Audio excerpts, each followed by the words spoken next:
Hello everyone, good morning all of you students. हम आपको 5 जून से पूरा इलेक्ट्रोस्टैटिक्स का ऑब्जेक्टिव स्टार्ट कर देंगे और ऑब्जेक्टिव हम लोग करने के फलस्वरूप इलेक्ट्रिक करंट स्टार्ट करेंगे।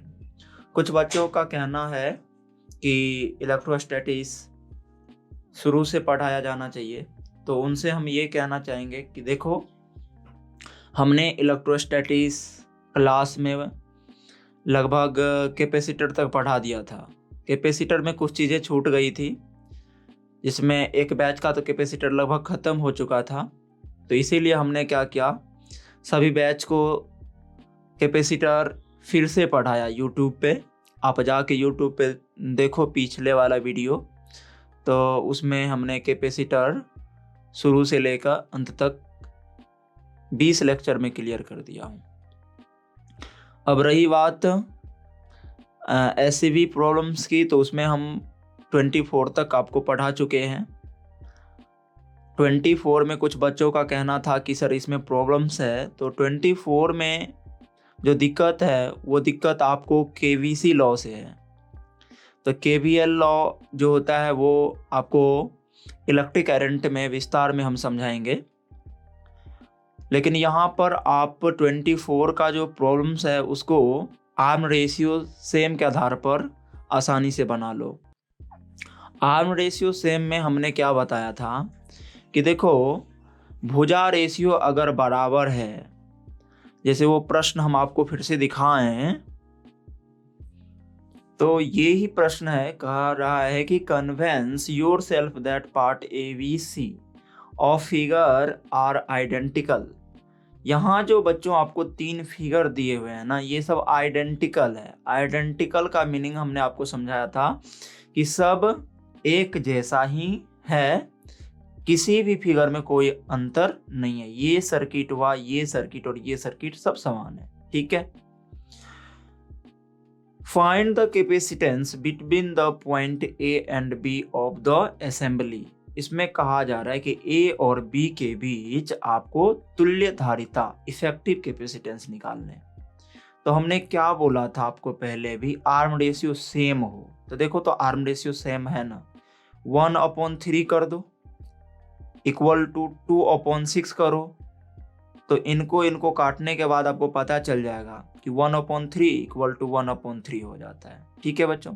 अब चलो, या नहीं तो आप ऐसे भी कर सकते हो, 1/2 यहाँ इक्वल टू 3/6 करके देखो, 3 से 6 कटेगा, 1/2 हो जाएगा, तो हो गया 1/2 इक्वल टू 1/2।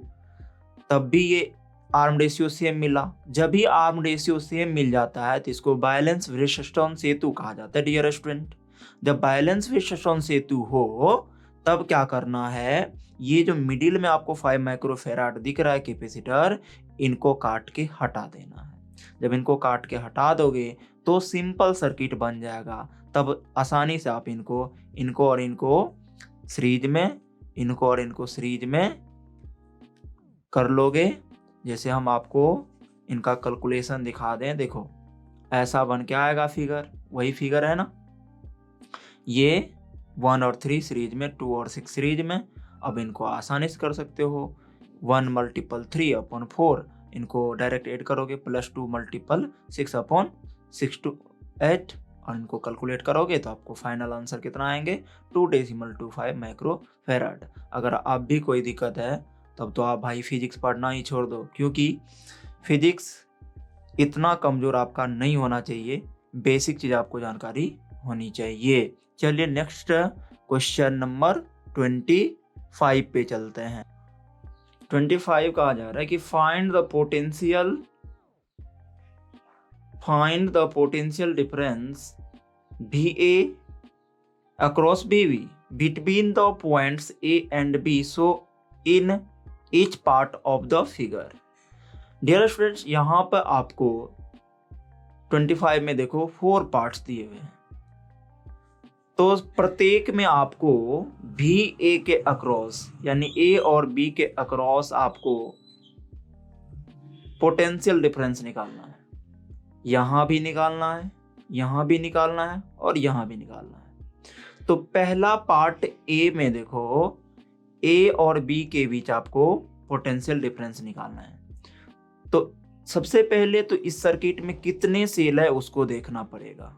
तो देखो, तो एक ही सेल है। जब एक सेल हो और किसी पॉइंट के अक्रॉस आपको पोटेंशियल डिफरेंस मांगी जाती है, तो आपको सबसे पहले इक्विवेलेंट कैपेसिटेंस निकालना पड़ेगा। एक सेल हो तब इक्विवेलेंट कैपेसिटेंस निकाल लोगे। अब इक्विवेलेंट कैपेसिटेंस कैसे निकाले? तो देखो, इधर से जब निकालने चलोगे तो नहीं निकलेगा इक्विवेलेंट कैपेसिटेंस। क्यों? क्योंकि आपको इधर से ज्ञात ही नहीं पाता है। जैसे ये और ये जो एड है, तो यहाँ ब्रांच मिल रहा है, ठीक है, और ये एड होने के लिए यहाँ पर आपको सेल मिल रहा है, तो यहाँ से आपको नहीं बन सकता। तो आप क्या करोगे? इधर शुरू करोगे। तो देखो, इस कैपेसिटर का एक प्लेट इस कैपेसिटर के एक प्लेट से डायरेक्ट क्या है? एड है। तो इनको सीरीज में कर दिया।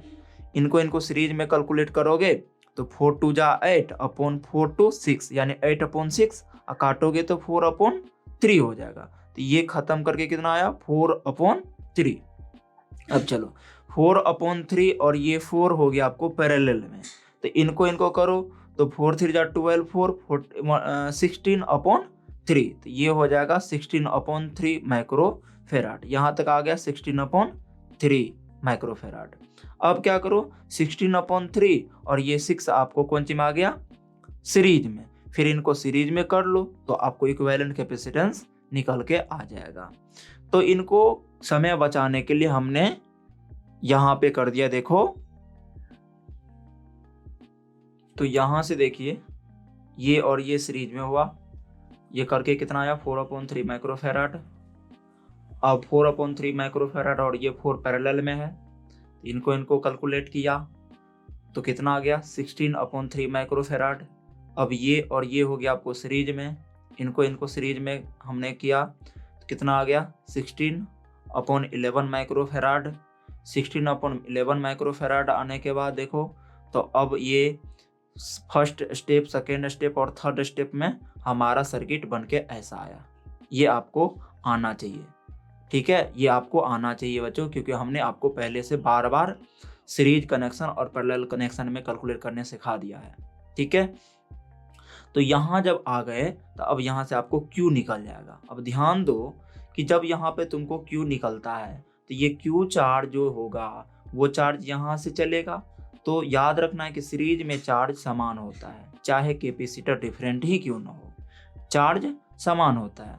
तो जो हम यहाँ पर चार्ज निकालेंगे वो 16/11 माइक्रोफेराड में क्या रहेगा?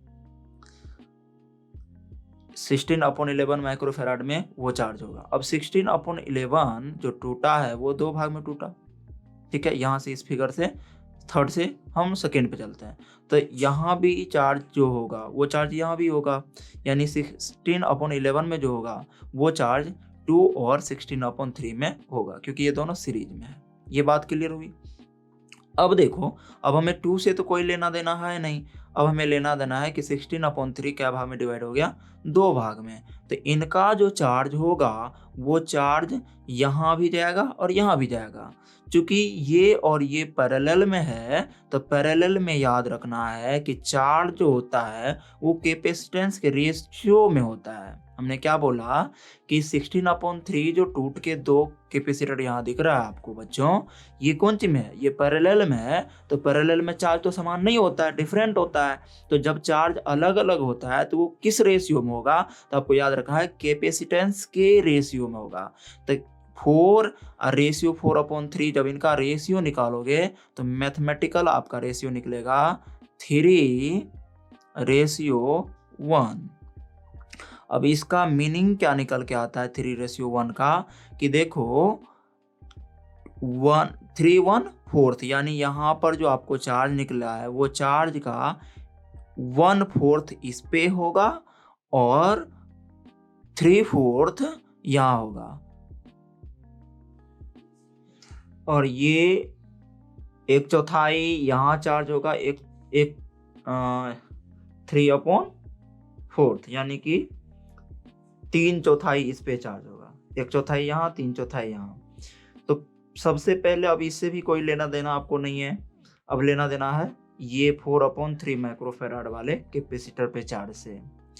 तो यहाँ पर जितना चार्ज होगा उसका 1/4 निकाल के यहाँ ले आएंगे। अब 4/3 जो डिवाइड हुआ है वो देखो, तो यहाँ 2 और 4 बन गया, इसी से नहीं आया था 4/3। तो ये 2 और 4 कौन सी में है, सीरीज में है।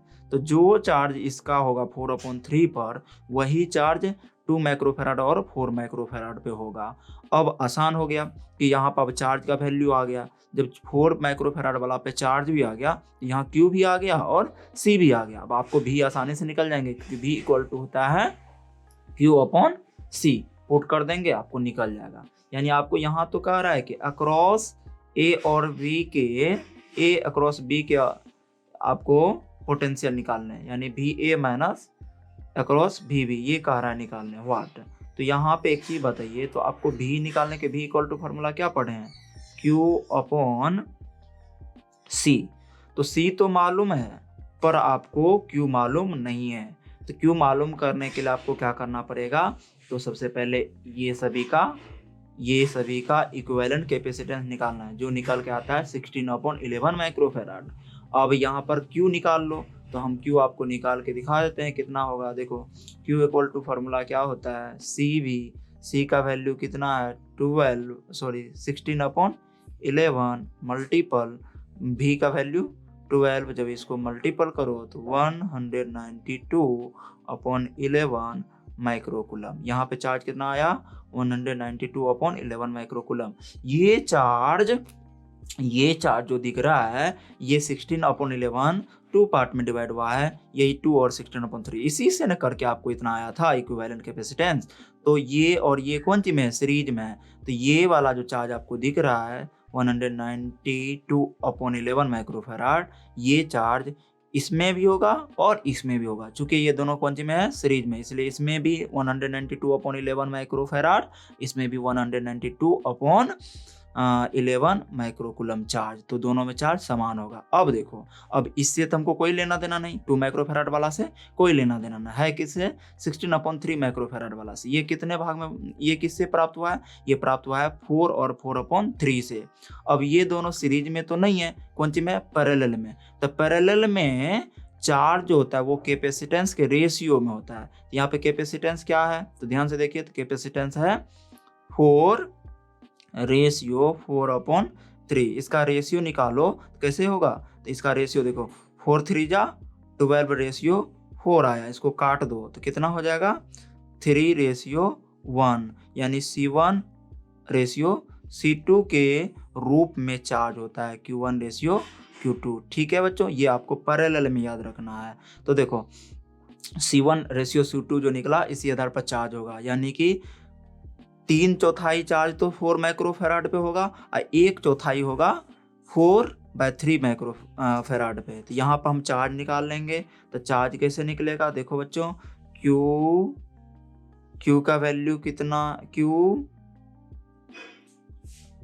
ठीक है डियर स्टूडेंट, 192/11 माइक्रोकुलम चार्ज 4/3 वाला पे होगा। तो इस पे कितना चार्ज होगा, तो पहले दोनों को मिलाकर जितना चार्ज था उनका कितना, 1/4 इस पे 1/4। तो 1/4 से मल्टीपल करोगे, इनको काट दो तो कितना हो जाएगा आपको, 48/11 माइक्रोकुलम।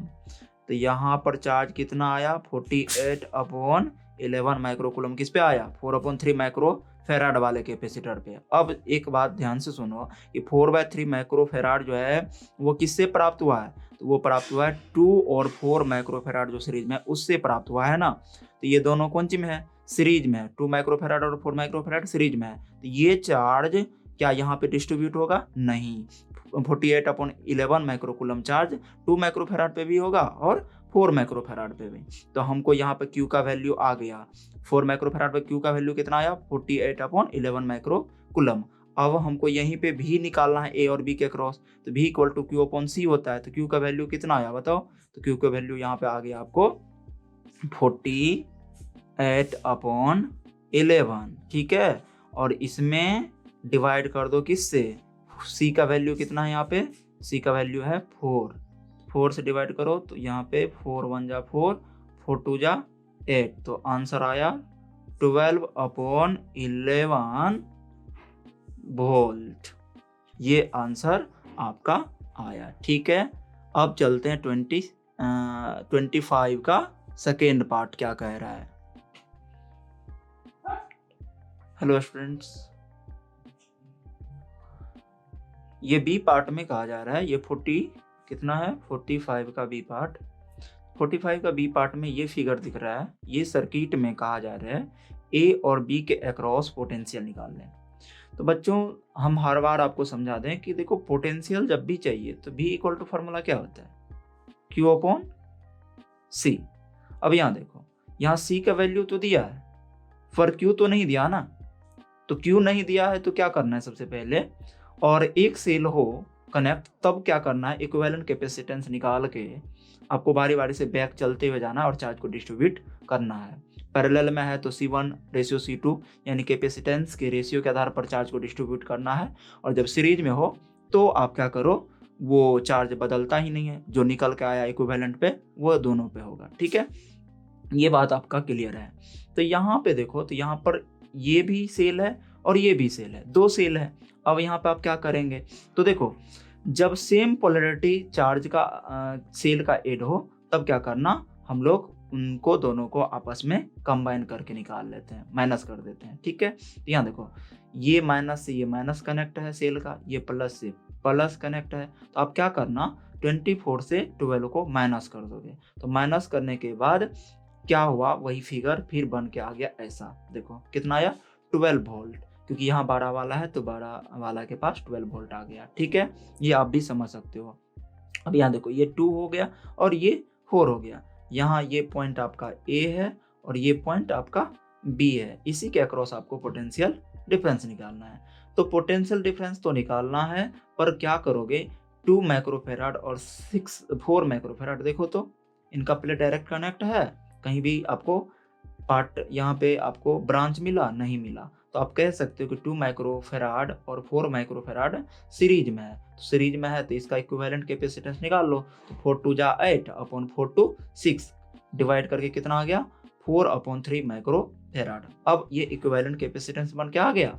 अब इनमें कितना वोल्ट की बैटरी लगी है, 12 वोल्ट की बैटरी। ठीक है डियर स्टूडेंट, तो ये 12 वोल्ट की जो बैटरी लगी है, यहाँ पे सबसे पहले आपको Q निकालना है, तो Q equal to formula CV होता है नहीं, तो C का वैल्यू कितना है, C का वैल्यू 4/3 है, मल्टीपल भी कितना है 12, तो इनको जो मल्टीपल करोगे 48/3 आ जाएंगे। ठीक है, अब इनको काट दो, 3 1 जा 3, 3 6 जा 18, तो ये आया आपको कितना 16 माइक्रोकूलम चार्ज। अब इस पे जो चार्ज होगा इस कैपेसिटर पे वो होगा 16 माइक्रोकूलम। अब इस पे 16 माइक्रोकूलम चार्ज आया, वही कैपेसिटर ये जो 4/3 माइक्रोफेराड के कैपेसिटेंस प्राप्त हुए, किससे प्राप्त हुआ 2 माइक्रोफेराड और 4 माइक्रोफेराड के कैपेसिटर से। ठीक है, तो क्या करना है आपको, यहां पर ध्यान से देखिए 2 माइक्रोफेराड 4 माइक्रोफेराड सीरीज में है, तो आप समझ गए होंगे कि ये जो 4 माइक्रोकूलम चार्ज है सर, इस पे ये सीरीज से ही ना प्राप्त हुआ, तो 2 माइक्रोफेराड और 4 माइक्रोफेराड पे जो इक्विवेलेंट कैपेसिटेंस पे चार्ज है वही होगा 2 पे भी, वही होगा 4 पे, क्योंकि यहाँ पर समान चार्ज होता है, जो इक्विवेलेंट पे होता है वही चार्ज 2 और 4 पे होगा। तो 16 माइक्रोकूलम 2 पे भी और 4 माइक्रोफेराड वाला कैपेसिटर पे भी। अब हमें किसके अक्रॉस निकालना है पोटेंशियल डिफरेंस, A और B के अक्रॉस निकालना है। तो A और B के बीच हमें Q तो मिल गया कितना 16 माइक्रोकूलम, तो यहाँ पर V equal to Q/C formula put कर दो, तो Q इस पे कितना आया डियर स्टूडेंट, आया 16/C का वैल्यू कितना है 2, इससे डिवाइड कर दो तो कितना आ जाएंगे 8 वोल्ट। अब देखो 8 वोल्ट जो आया, तो आपको ये किधर से किधर चले, A से B चल रहे हैं, पोटेंशियल किसके अक्रॉस A से B, तो ध्यान से देखो, ए से जो बी चले आप, तो ये प्लस टर्मिनल यहाँ हो गया और माइनस टर्मिनल यहाँ हो गया, तो किधर से चले, प्लस से माइनस, यानी कि हायर पोटेंशियल से लोअर पोटेंशियल। तो हायर से लोअर जब चलते हैं तो इसमें माइनस लग जाता है डियर स्टूडेंट। तो ये हो गया आपका -8 वोल्ट आंसर। नेक्स्ट प्रॉब्लम्स इसी 25 का पार्ट सी पे क्या कह रहा है, यहाँ भी कहा जा रहा है कि ए और बी के अक्रॉस आपको पोटेंशियल डिफरेंस निकालना है। सेल 2 कनेक्ट है। अब इसको कैसे सॉल्व किया जाना चाहिए, तो आपको देखो इनको समझना है कि कैसे सॉल्व करें। देखिए डियर स्टूडेंट, यहाँ से सेल में ये पॉजिटिव टर्मिनल और ये नेगेटिव, इसमें भी ये पॉजिटिव और ये नेगेटिव।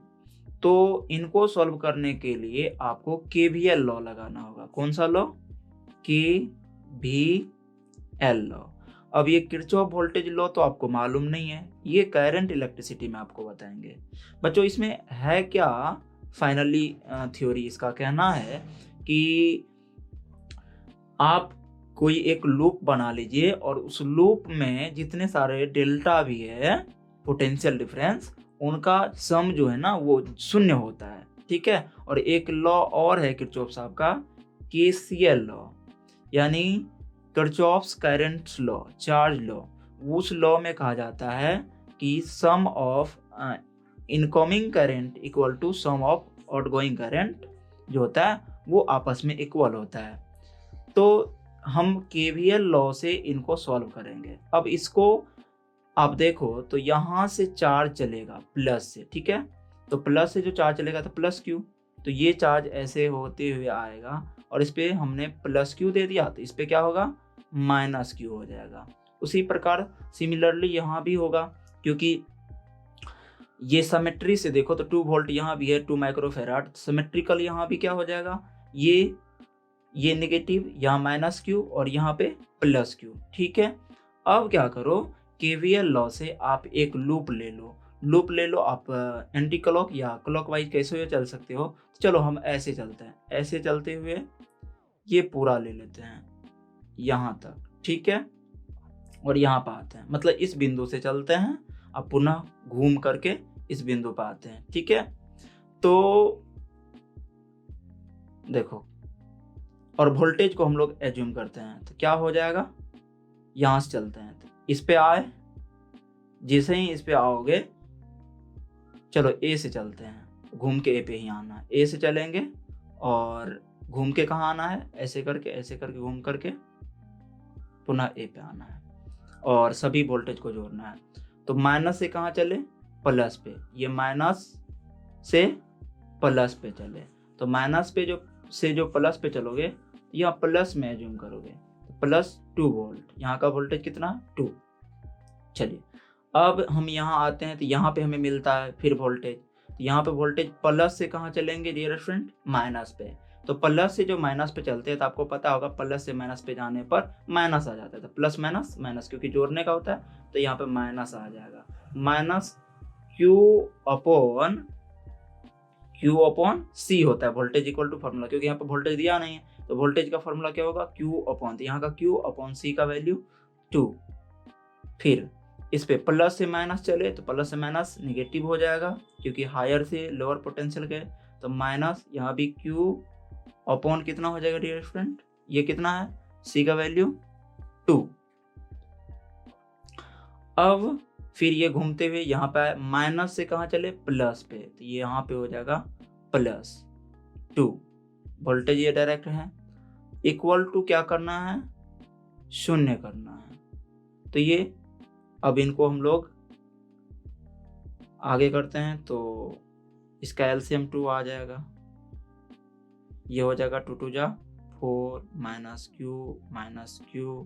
+4 equal to 0। अब इनको यहाँ से काट के यहाँ भेज दो, ये भी 0 हो गया, तो ये हो जाएगा 4 4 8 माइनस माइनस प्लस, देखिए चिन्ह माइनस ए का, 2Q इक्वल टू 0, तो -2Q इक्वल टू -8, माइनस से माइनस कैंसिल, 2 4 जा 8, तो कितना Q का वैल्यू आ गया, Q का वैल्यू आया 4 माइक्रो कूलम। अब ये चार्ज का वैल्यू आ गया डियर स्टूडेंट, तो वो चार्ज का वैल्यू आया तो यहाँ भी क्यू है और यहाँ भी क्यू है। ध्यान से देखो, तो ये भी क्यू है और ये भी क्यू है, हमें तो क्यू का ही वैल्यू तो निकालना था ना, तो हमें क्यू निकल के आया 4 माइक्रो कूलम, यानी 2 माइक्रो फेराड के कैपेसिटर पे भी 4 माइक्रो कूलम और इस पर भी 4 माइक्रो कूलम। हमें ए और बी के अक्रॉस पोटेंशियल निकालना डियर स्टूडेंट, तो हम क्या करेंगे, हम इनके अक्रॉस ये वाला लूप ले लेंगे। कौन वाला? ए से चलेंगे और घूम करके कहाँ पे आ जाएंगे, पुनः ए पर आ जाएंगे, तब हमको पोटेंशियल निकल जाएगा। तो देखो ध्यान से, तो यहाँ से जब चलिएगा डियर स्टूडेंट, यहाँ से जब चलेंगे तो क्या होगा, ये 2 वोल्ट प्लस में और यहाँ आ जाएंगे माइनस में, और यहाँ माइनस क्यू, क्योंकि प्लस से माइनस चले तो माइनस क्यू। क्यू का वैल्यू कितना है डियर स्टूडेंट, अभी निकाले थे 4 निकाले थे ना, अपॉन, और सी का वैल्यू 2, तो 2 2 जा 4, यहाँ 2 हो गया और 2 में से 2 गया तो 0, यानी V का वैल्यू कितना आया, 0। ए और बी के अक्रॉस V का वैल्यू 0 वोल्ट होंगे। ठीक है, ये पोटेंशियल डिफरेंस सी में बना आपका आंसर। यहाँ भी ए और बी के अक्रॉस आपको निकालना है कौन सी, वोल्टेज। तो ए और बी के जो पोटेंशियल डिफरेंस अक्रॉस निकालना है तो क्या करो, यहाँ सेल कितने हैं, यहाँ 6 वोल्ट का, यहाँ 12 वोल्ट का, यहाँ 24 वोल्ट का। ठीक है डियर स्टूडेंट, और यहाँ 4 micro farad, 2 micro farad, 1 micro farad का क्या लगा है, कैपेसिटर लगा है। तो अब आप क्या करोगे, इसमें कैसे बनाना है, तो देखो डियर स्टूडेंट, यहाँ से जो चार्ज निकलेगा ना 6 वोल्ट से, उसको मान लो Q1, और यहाँ से जो निकलेगा उसको मान लो Q2, यहाँ से जो निकलेगा थर्ड वाला सेल से उसको मान लो Q3। तो देखो इस प्लेट पर प्लस में, क्योंकि पॉजिटिव से आया, तो इस प्लेट पर प्लस Q1 अगर होगा, इस प्लेट पर क्या होगा, माइनस Q1। इस प्लेट पर अगर प्लस Q2 होगा, क्योंकि ये पॉजिटिव टर्मिनल है तो प्लस होगा, तो इस पे माइनस, फिर यहाँ पे प्लस तो यहाँ पे माइनस। तो वही चीज हमने फिगर में यहाँ पे एज्यूम करके इसको थोड़ा जूम करके दिखा दिया है, समझ गए होंगे। अब एक चीज और यहाँ पे कॉन्सेप्ट समझना है आपको कि देखो, ये जो इस पे जो चार्ज आया Q1 Q2 Q3 नेगेटिव में, ये क्या इससे आया, नहीं। ये क्या इससे भी कनेक्ट है, नहीं। ये कहीं ना कहीं देखो ध्यान से, तो ये अलग है। क्या है, ये अलग है, आइसोलेटेड है। तो आइसोलेटेड सिस्टम में जो होता है चार्ज का सम 0 होता है। ठीक है, ये आपको याद रखना है। तो यहाँ पर क्या होगा, Q1 plus Q2 plus Q3 equal to 0 आएंगे डियर स्टूडेंट, ये आपको याद रखना। आइसोलेटेड सिस्टम में ऐसा होता है। तो क्योंकि यहाँ से आपको हम समझा दिए कि ये 0 होगा क्योंकि ये आइसोलेटेड हो गया। देखो ये इससे कहीं भी ऐड नहीं है, ये अलग अलग है। ठीक है, और ये जो 6 वोल्ट का होता है बैटरी, कोई भी बैटरी चार्ज देने नहीं आता है, बस वो चार्ज को सेपरेट करके रखता है। तो ये Q1 पॉजिटिव और नेगेटिव को सेपरेट करके रखता है, इसीलिए इनका सम कितना होता है, 0 होता है, क्योंकि ये आइसोलेटेड हो जाते हैं। अब करना क्या है आपको, यहाँ पे KVL लॉ लगाना है। KVL किरचॉफ वोल्टेज लॉ जो लगाओगे डियर स्टूडेंट, तो इसमें कैसे किरचॉफ वोल्टेज लॉ लगे, तो सबसे पहले आपको एक चीज ध्यान देना है कि यहाँ Q1 हो गया, Q2 हो गया, Q3 हो गया, यानी आपको 3 समीकरण बनाना होगा। अगर एक Q ही होता है तो एक समीकरण बनाते, Q1 Q2 होता है तो 2 समीकरण बनाते, लेकिन यहाँ 3 Q1 Q2 Q3 तीनों फाइंड आउट करना है, इसीलिए यहाँ पर कितना आपको इक्वेशन बनाना होगा, 3 इक्वेशन। तो चलो सबसे पहले हम चलते हैं यहाँ से यहाँ पर, कहाँ से कहाँ, A से B पर। तो चलो नेगेटिव से कहाँ चलेंगे, ऐसे करके चलो, नेगेटिव से पॉजिटिव, नेगेटिव से पॉजिटिव। तो नेगेटिव से जब पॉजिटिव चलते हैं तो क्या होता है, वो प्लस में होता है। तो ले लो, प्लस में 6 वोल्ट वोल्टेज ऐड कर रहे हैं। अब यहाँ प्लस से कहाँ चले, माइनस, तो क्या हो जाएगा dear student, minus Q1 upon इसका ये कितना दिया हुआ है, ये 4 माइक्रो फेराड है, यहाँ हो जाएगा 4 इक्वल टू, अब इक्वल में क्या है डियर फ्रेंड, इक्वल में भी है, इक्वल में भी है, यहाँ पे वोल्टेज तो है ना डियर फ्रेंड, ये नेगेटिव में है, तो यहाँ पे लिख दोगे नेगेटिव भी। अब चलो इसमें चलते हैं, ए से बी चलते हैं इसमें, सेकेंड वाला में। तो जैसे ही यहाँ से चलोगे तो ये नेगेटिव से पॉजिटिव पे गए, प्लेट पे नेगेटिव से पॉजिटिव, यानी कि लो से हाई पे। तो यहाँ प्लस में 12 वोल्ट, यहाँ प्लस से माइनस चले इसीलिए माइनस, क्योंकि हायर से लो पोटेंशियल तो नेगेटिव।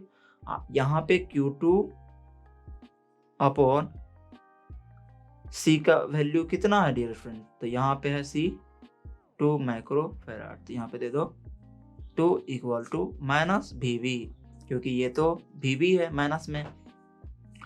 अब चलो यहाँ पे A से फिर B चलो, तो क्या करोगे, यहाँ पे आओगे नेगेटिव से पॉजिटिव, तो 24 माइनस फिर वही चीज़ें 23 Q3 अपॉन ये कितना है, ये 1 माइक्रोफेराड है, इक्वल टू माइनस VB। ये 3 समीकरण आपको बन गया। अब इनको सॉल्व करो, इनको सॉल्व करो। तो देखो डियर स्टूडेंट, इनको जैसे ही करोगे तो 4 और 6 को मल्टीपल करो तो 24।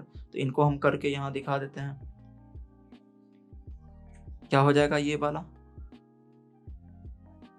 24 माइनस Q1 इक्वल टू, इसको इसमें भेज दो तो क्या हो जाएगा मल्टीपल माइनस 4 VB। अब ये वाला भी वैसे ही 2 12 को मल्टीपल करो 24, फ्रैक्शन का फ्रैक्शन का सब्सट्रैक्शन कर रहे डियर स्टूडेंट, वो आपको आना चाहिए।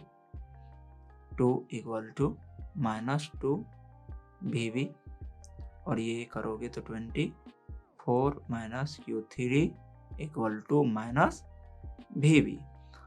अब करना क्या है, ये तीनों इक्वेशन को ऐड कर लो। तो ऐड करने के फलस्वरूप आपको क्या हो जाएगा, ये सब ऐड करो तो हो जाएगा 2 2 4 2 6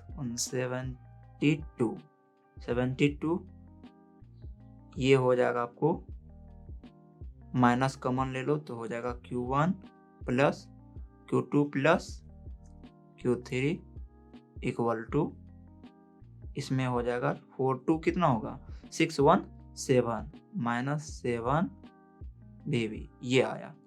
अब आपको Q1 plus Q2 plus Q3 equal to, हमने आइसोलेटेड सिस्टम में क्या बताया था, शून्य हो जाता है, तो ये सब क्या हो गया, शून्य हो गया। तो आपको कितना आया 72 इक्वल टू माइनस 7 VB। तो VB equal to 72 upon minus 7, divide कर दो तो आएंगे माइनस 10.3 वोल्ट आंसर। तो ये डियर स्टूडेंट आपका आंसर हो गया -10.3 वोल्ट आंसर। 26 में find the equivalent capacitance of the combination indicated points. Dear student, ये और ये पॉइंट्स तो दिख रहा है, इनके बीच इक्विवेलेंट कैपेसिटेंस कह रहा है। तो 26 में 4 पार्ट्स दिए हैं A B C D, और सब में आपको दोनों टर्मिनल के अक्रॉस आपको कह रहा है कि इक्विवेलेंट कैपेसिटेंस निकालना है। तो कैपेसिटेंस जब निकालना है तो यहाँ पर डियर स्टूडेंट ध्यान देना है कि ये जो आपको दिख रहा है ये आर्म रेशियो इनवर्स के आधार पर है ना, आर्म रेशियो इनवर्स, और आपको ट्रिक पढ़ा दिए हैं आर्म रेशियो इनवर्स का, उस पर तो बना लोगे। लेकिन आज हम आर्म रेशियो इनवर्स पे नहीं, आज आपको KVL लॉ पे इनको लॉन्ग प्रोसेस में बनाना सिखाते हैं, क्योंकि अगर ये प्रश्न बोर्ड में पूछी जाती है तब आपको शॉर्टकट बनाना गलत हो जाएगा, आपको मार्क्स नहीं मिलेंगे। तो आपको बनाना किस विधि से है, KVL लॉ से इसको बोर्ड में। जबकि नीट में पूछी जाती है तो वही इनवर्स आर्म रेशियो लगा दो और फट से बना लो। इनवर्स आर्म रेशियो में हमने बोला था कि किसी एक भुजा के नेट एवरेज निकाल लीजिए, तो यानी इनका एवरेज क्या होगा 1 + 3/2, तो हो जाएंगे 4/2, काटोगे तो 2 आएगा, तो 2 से थोड़ा कम हम लोग आंसर खोज के टिक लगा लेते थे। लेकिन आज हम लोग इसी प्रश्न को बनाएंगे थोड़ा लॉन्ग में, क्योंकि बोर्ड में अगर प्रश्न पूछते हैं तो लॉन्ग मेथड जरूरी है KVL। चलिए, वही फिगर दिख रहा है आपको, चलो हम मान लेते हैं इनको P और इस टर्मिनल को Q। ठीक है डियर स्टूडेंट,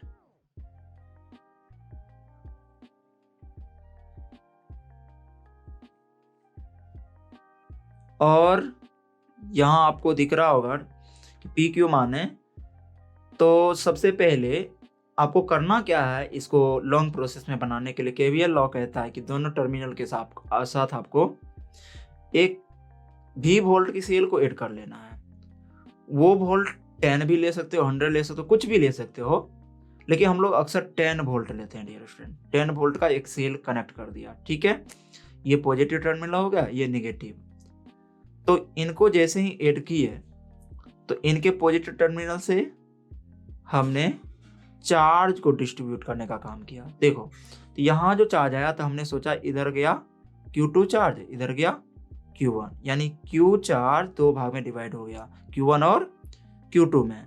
अब चलो इस प्लेट को क्या मिलेगा, पॉजिटिव, चूंकि पॉजिटिव से है तो प्लस Q1 और इनको प्लस Q2, क्योंकि इधर Q2 गया। अब इस पे प्लेट पर प्लस है तो इस प्लेट पे बताओ माइनस Q2, इस प्लेट पर Q1 प्लस में है तो इस पे माइनस, ठीक है, ये आप पहले से जानते हो। अब देखो तो वही चार्ज आगे बढ़ गया। अब ये सिमेट्रिक के बारे में सोचो, वहाँ 1 माइक्रोफेराड है, यहाँ भी 1 माइक्रोफेराड है, यहाँ 3 माइक्रोफेराड है तो यहाँ भी 3 माइक्रोफेराड है। तो सिमेट्रिकल आप इनको डिस्ट्रीब्यूट करो, जो इस पे डिस्ट्रीब्यूट किया वही इस पे, और जो इस पे डिस्ट्रीब्यूट किया है वही इस पे। तो देखो ये 3 वाला है तो 3 पे हो जाएगा, और ये 1 वाला है तो 1 पे हो जाएगा। तो हमने क्या देखा कि ये निगेटिव टर्मिनल से कनेक्ट है ना डियर स्टूडेंट, ये निगेटिव प्लेट, सेल का निगेटिव, इनके इस प्लेट निगेटिव है तो हमने इनको लिख दिया ये 1 वाला है और ये भी 1 वाला है। तो हमने क्या किया, ये 1 वाला यहाँ पे छाप दिया, तो माइनस Q2 इस प्लेट पर और प्लस Q2 इस पर, सिमेट्रिकल आधार पे। अब चलो ये 3 माइक्रोफैराड यहाँ पे छापा, क्योंकि ये नेगेटिव से ऐड था, माइनस Q1 दे दिया, और यहाँ पे प्लस Q1 था तो यहाँ प्लस Q1 दे दिया। अब ये हमारा बन गया। अब डियर स्टूडेंट यहाँ पर जो वैल्यू आया है ना, ये वाला जो कैपेसिटर है इस पे जो ये आया Q1 minus Q2 minus into Q1 minus Q2, ये कैसा है ये आप सोच रहे होंगे। तो देखो स्टूडेंट, ये प्लेट और ये प्लेट आपको आइसोलेटेड दिख रहा होगा, जैसे इससे पहले ही अभी आपको हम बताया था आइसोलेटेड के बारे में। तो इनका नेट चार्ज कितना होता है आइसोलेटेड वाला का, इसका नेट चार्ज आइसोलेटेड का हमने क्या बताया था अभी, 0, Q1 plus Q2 plus Q3। तो यहाँ देखो नेट चार्ज 0 होता है, तो यहाँ पे मान लो x, क्या मान लो x। अब देखो यहाँ ऐड करोगे तो माइनस Q1 प्लस Q2, यहाँ पे कौन चीज प्लस x इक्वल टू 0। तो इसीलिए x इक्वल टू फॉर्मूला क्या हो जाएंगे बताओ, x इक्वल टू फॉर्मूला दिख नहीं रहा है, हाँ अब दिख रहा होगा, चलो हाँ, इक्वल टू क्या मान लिया 0। चलो तो x इक्वल टू क्या हो जाएंगे बताओ, तो ये इधर जाएंगे प्लस में Q1 और ये इधर जाएंगे तो माइनस Q2। तो आया कि नहीं आया, देखो ध्यान से, आया कि नहीं है x का। तो हम जब इस प्लेट पर x माने तो x का वैल्यू हमको आया Q1 माइनस Q2। तो देखो Q1 माइनस Q2 इस प्लेट को मिला तो इसको माइनस में डियर स्टूडेंट, तो इसीलिए हमने छोटी कॉस्ट लगा के Q1 माइनस Q2 तो लिख दिया, पर इसमें माइनस लगा दिया, यानी ये हायर से लोअर पोटेंशियल चला। अब हमको फिर क्या लगाना है, KVL लॉ लगाना है। कौन सा law, KVL, Kirchhoff's voltage law से इसको बनाना है, ठीक है। तो यहाँ पे कितने समीकरण आपको बनाना होगा, तो आप समझ गए होंगे कि सर यहाँ Q1 और Q2 दो ही तो है, तो इसीलिए दो ही समीकरण बनाना है। दो समीकरण क्यों बनाना है, क्योंकि यहाँ चार्ज दो है, एक Q1 है और एक Q2 है। अगर Q1 निकल जाए Q2 निकल जाए तो वो कितने समीकरण से बन सकते हैं, दो समीकरण से। चलिए हम तो समीकरण बनाते हैं। KVL लॉ में हम पहले कहाँ से चलते डियर स्टूडेंट, तो चलिए हम लोग चलते हैं आपको यहाँ से, इस पॉइंट से शुरू करते हैं, दिख रहा होगा, और ऐसे करके ये बड़ा वाला लूप पे हम लोग पहले चलते हैं ऐसे। कोई बच्चे कहेंगे सर एंटी क्लॉक या क्लॉक, तो देखो आप एंटी क्लॉक और क्लॉक कैसे हो, चलो आंसर वही आना है। हायर से लोअर अगर माइनस मानो तो लोअर पोटेंशियल से हायर को प्लस मानो, तो यहाँ आओगे। तो ये वाला हम लोग किरचॉफ लूप लेते हैं और इस पे किरचॉफ वोल्टेज लॉ लागू करते हैं। किरचॉफ वोल्टेज लॉ में सभी जितने सारे आपको टर्मिनल आ रहे हैं उनका वोल्टेज कितना होना चाहिए, 0 आना चाहिए योग करके। तो चलिए हम लोग शुरू करते हैं, यहाँ शुरू किए, यहाँ से, ठीक है स्टूडेंट्स, सबसे पहले आपको चलना है इस पॉइंट से क्लॉकवाइज चल रहे हैं। याद रहे कि सेल भी इसमें आना चाहिए ऐसे करके, और पुनः आ गए इस पॉइंट पर। यानी इस पॉइंट को मान लो अभी हमने P माना था, तो P से चले Q होते हुए पुनः P पे आना है, P से चले और क्लॉकवाइज घूमते हुए पुनः किस पे आए, P पे। तो ये वाला में हम चलते हैं, लूप P Q P, इसमें चलना है। तो चलो यहाँ हायर से लो पोटेंशियल गए, प्लस से माइनस गए, तो अब की बार हम प्लस से माइनस को प्लस ही ले लेते हैं। यानी हाई से लो में गए तो प्लस लिए, तो प्लस Q2 अपॉन 1, क्योंकि यहाँ का कैपेसिटेंस 1 है। ठीक है, क्योंकि आपको V equal to Q upon C पता है। अब चलो यहाँ चलते हैं, अब इस पे पहुँचे तो यहाँ प्लस से माइनस, तो फिर होगा प्लस। हम लिए प्लस से माइनस क्या ले रहे हैं, प्लस ले रहे हैं, तो माइनस से प्लस क्या लेंगे, वो माइनस लेंगे। प्लस से माइनस अगर प्लस लिया तो माइनस से प्लस आपको क्या करना होगा, माइनस करना होगा। प्लस से माइनस माइनस, सॉरी प्लस से माइनस प्लस लिए, Q1 अपॉन इनका कैपेसिटर कितना है 3। अब चलो यहाँ घूमते हुए आए इस पे, ये माइनस से कहाँ गए डियर फ्रेंड, प्लस, माइनस से प्लस तो हमने माइनस लिया। क्यों, क्योंकि यहाँ प्लस से माइनस को प्लस लिया, इसलिए माइनस से प्लस को माइनस लेना होगा। और ये 10 वोल्ट तो है इक्वल टू 0। तो इनका कैलकुलेट कर लो, ये कैलकुलेट करके कितना आ जाएगा आपको, आ जाएगा 3Q2 plus Q1 minus 30 equal to 0।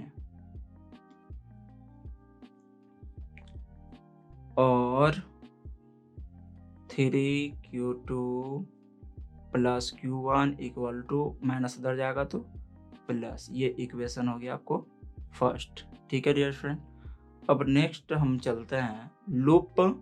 ये तो हमको एक समीकरण प्राप्त हुआ, एक समीकरण और हमको लेना है, तो दूसरा लूप में हम लोग चलेंगे, छोटे वाला लूप में चलते हैं डियर फ्रेंड। P से चलना शुरू करते हैं और ऐसे करके हम लोग यहाँ पर आ जाते हैं। यानी P, इसको नाम रख दो A, इसका नाम रख दो B। ठीक है, तो P A B P में, किसमें, P A B P loop, इस लूप में चले P A B P, ये छोटे से लूप में चलते हैं। तो चलिए डियर फ्रेंड, यहाँ से चले, यहाँ प्लस से कहाँ गए, माइनस, प्लस से माइनस को हम लोग क्या कंसीडर करते थे, आपको याद होगा, प्लस कंसीडर करते थे, प्लस से माइनस को प्लस, तो प्लस Q1 अपॉन कितना हो जाएगा 3।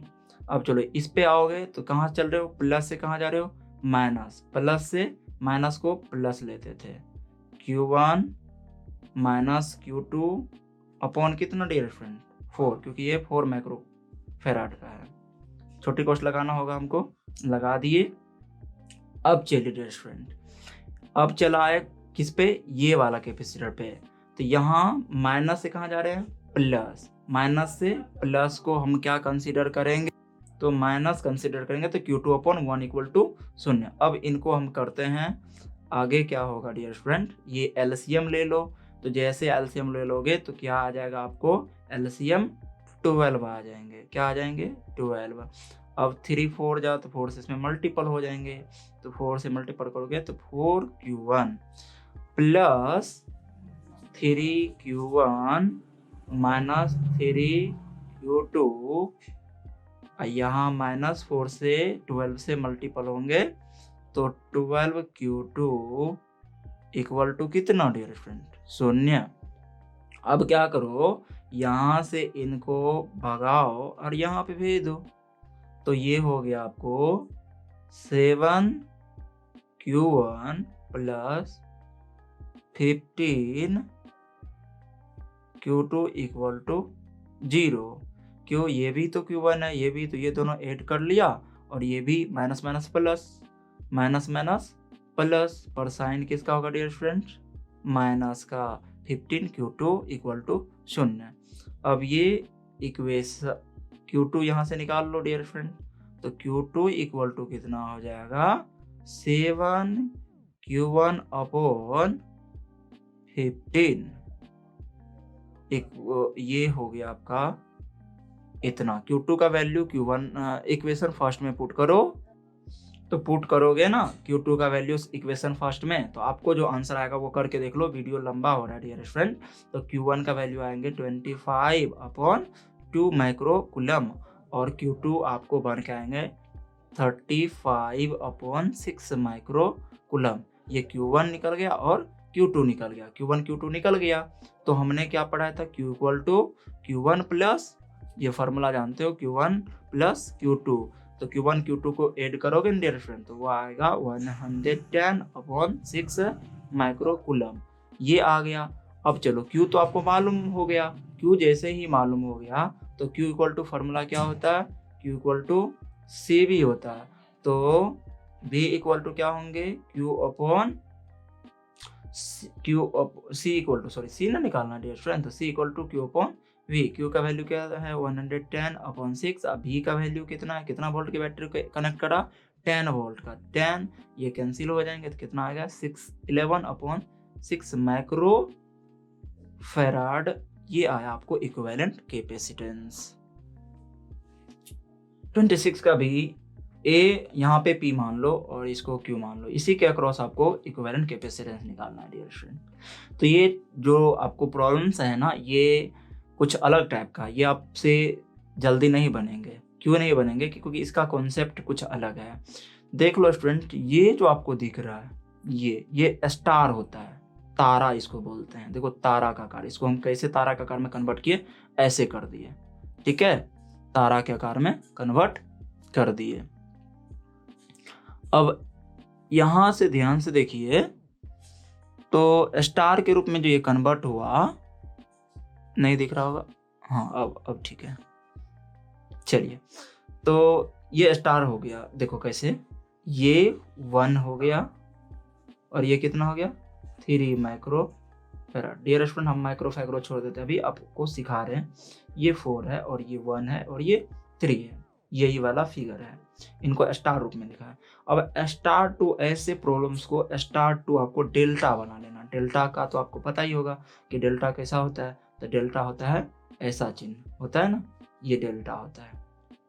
तो इसको डेल्टा में कन्वर्ट करना है, तो कर लेना कैसे, देखो ऐसे फिगर को ऐसे कर लेना और इसको ऐसे करके यहाँ पे एक कैपेसिटर ऐसे कर देना, फिर इसको यहाँ पे एक कैपेसिटर लगा के ऐसे कर लेना, फिर यहाँ पे एक कैपेसिटर लगा के ऐसे कर लेना, ठीक है स्टूडेंट। अब चलो, ये तो आपका बन के तैयार हो गया डेल्टा रूप में। अब करो क्या, अब कहोगे ये वैल्यू ये वैल्यू ये वैल्यू कैसे आएंगे, तो ये वैल्यू लाने के लिए इनको और इनको मल्टीपल करो, तो 3 और 1 को मल्टीपल करोगे तो क्या हो जाएगा, तो 3 होगा, अपॉन कर देना। और करना क्या, ये जितने सारे आपको कैपेसिटर दिखा है सबको ऐड करके इनके अपॉन में रखना, मतलब डिवीजन में रखना। तो 4 3 7 1 8, ये हो गया 3/8, कितना 3/8 माइक्रो फेराड हो गया ना, ये वाला, ठीक है स्टूडेंट।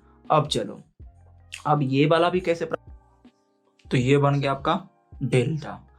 अब डेल्टा का ऐसे भी होता है, तो डेल्टा कोई ज़रूरत नहीं कैसा ही, ऐसे भी डेल्टा हो सकता है। तो ये हो गया 3/8 माइक्रो फेराड, ठीक है डियर फ्रेंड।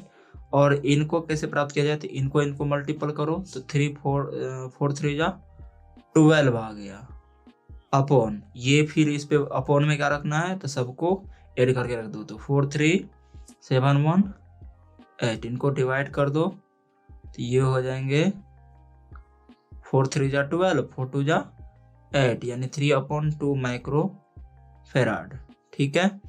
अब चलो, ये कैसे आएगा, तो ये भी वैसे ही 4 और 1 को मल्टीपल करो, 4 और टोटल ऐड करोगे तो कितना हो जाएगा 8, इनको डिवाइड कर दो, तो हो जाएगा आपको 1/2 माइक्रो फेराड। तो ये बन के आया, ये 1/2 माइक्रो फेराड, ये 3/2 माइक्रो फेराड, ये 3/8 माइक्रो फेराड, ठीक है स्टूडेंट।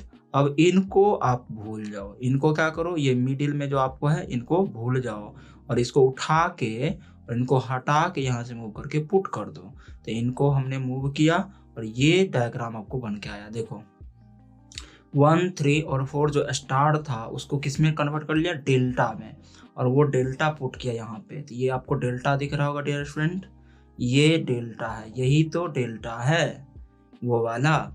तो देखो ये कितना था 3/8, देखो 3/8 माइक्रोफेराड, और ये कितना आया 1/2, ये कितना 3/2, ये हो गया।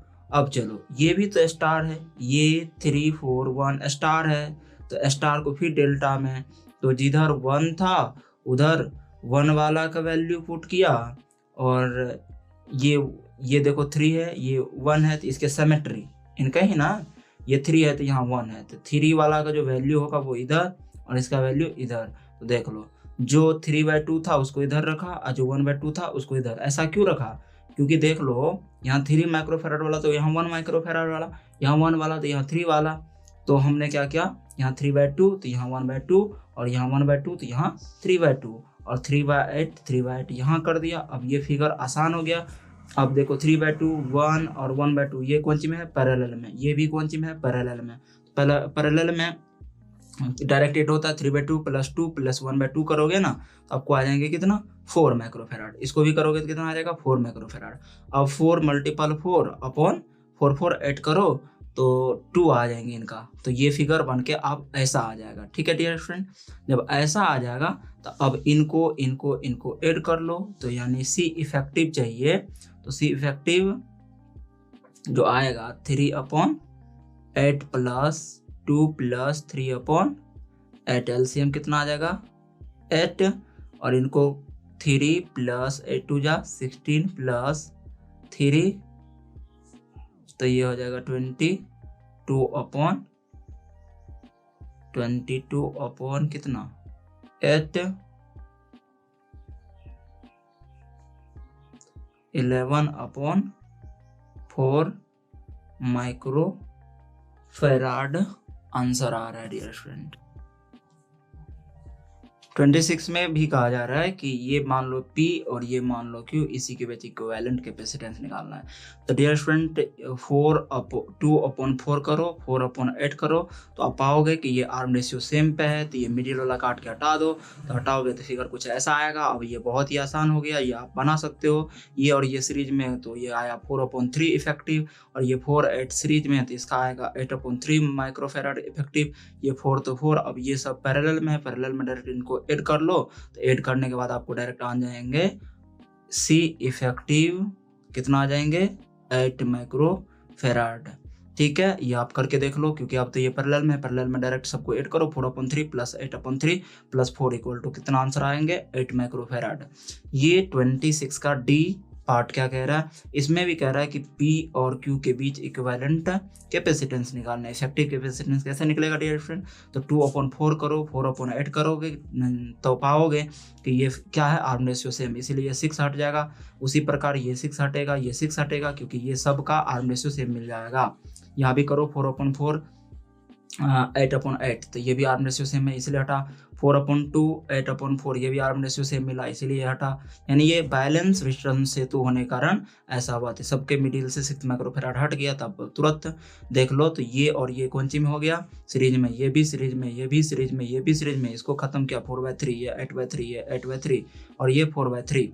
अब डियर स्टूडेंट ये सभी पैरेलल में है, पैरेलल में इस सबको ऐड करो तो आपको फाइनल फिर आंसर आएंगे सी इफेक्टिव 8 माइक्रोफेराड। यानी इसका भी सी इफेक्टिव 8 माइक्रोफेराड, इसका भी सी इफेक्टिव 8 माइक्रोफेराड आंसर होगा। डियर स्टूडेंट हम लोग 27 नेक्स्ट वीडियो लेक्चर में करेंगे। तो आज तक यहीं तक, ठीक है। और आप अपने घर में जब तक रिवाइज नहीं करोगे, फिर से नहीं बनाओगे, आपको आगे सवाल बनने वाला नहीं है। और नेक्स्ट वीडियो में हम लोग जो न्यूमेरिकल करेंगे वहीं पे KBC यहाँ जो SCV का प्रॉब्लम्स है उसको एंड करेंगे और शुरू करेंगे ऑब्जेक्टिव।